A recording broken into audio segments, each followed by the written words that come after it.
11ኛ ሳምንት የሲቢኤ ኢትዮጵያ ፕሪሚየር ሊግ በአዳማ ሳይንስና ቴክኖሎጂ ዩኒቨርሲቲ ስታዲየም ሸገር ከተማ ከሐዋሳ ከተማ የመጀመሪያው አጋማሽ ተጀምሯል። ሁለቱ ቡድኖች በኢትዮጵያ ፕሪሚየር ሊግ ታሪክ የመጀመሪያ ጨዋታቸው ነው የሚያደርጉት። ምክንያቱም ሸገር ከተማ ለፕሪሚየር ሊጉ አዲስ ክለብ ነውና።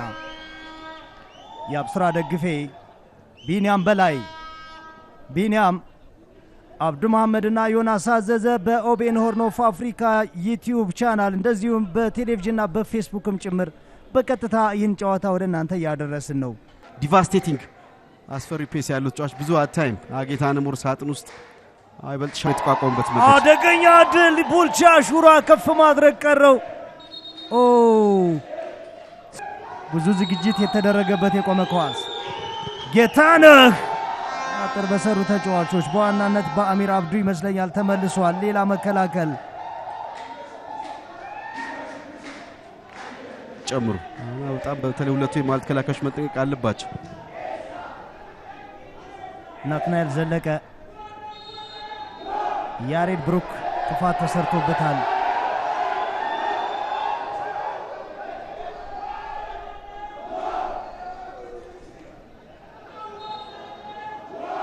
ማስጠንቀቂያ ካርድ ለዘነበ ከድር።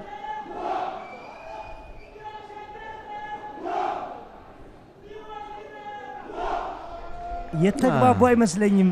ለምንድን ነው እንደዚህ አይነት የማይረቡ ካርዶች የሚመለከቱ አብዱ ተጫዋቾች?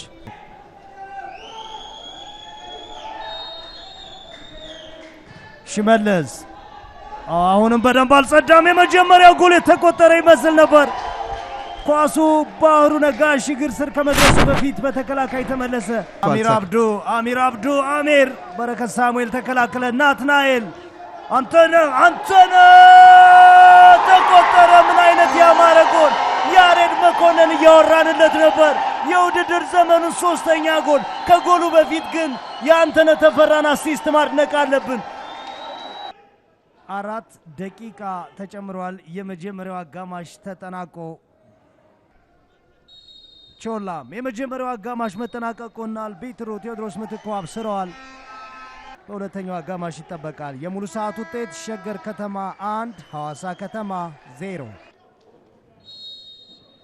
ሸገር ከተማ 27ኛው ደቂቃ ላይ በያሬድ መኮንን አማካኝነት የተቆጠረችውን ጎል ውጤት የማስጠበቅ እቅድ የዚህኛው አጋማሽ ቀዳሚ የጨዋታ ግባቸው እንደሆነ ግልጽ ነው። በሐዋሳ ከተማ በኩል በመጀመሪያው አጋማሽ የነበረ ከኳስ ጋር በምቾት የመቆየቱን ጫና ለማስቀጠል ይፈልጋሉ። ቾላም የተነጠቀ ኳስ ነው። ቾላም ከጨዋታው ውጭ መስል ነበር። ሽመልስ ጌታነህ ሽመልስ ጌታነህ የማዘምቱ ተሻግሮ ነበር። ቾላም መለሰው፣ ግን አደገኛ ኳስ ያሬድ ብሩክ ምን አይነት ጎል ነው ያስቆጠረው! ቢኒያም አደገኛ ኳስ፣ ሽመልስ ጌታነህ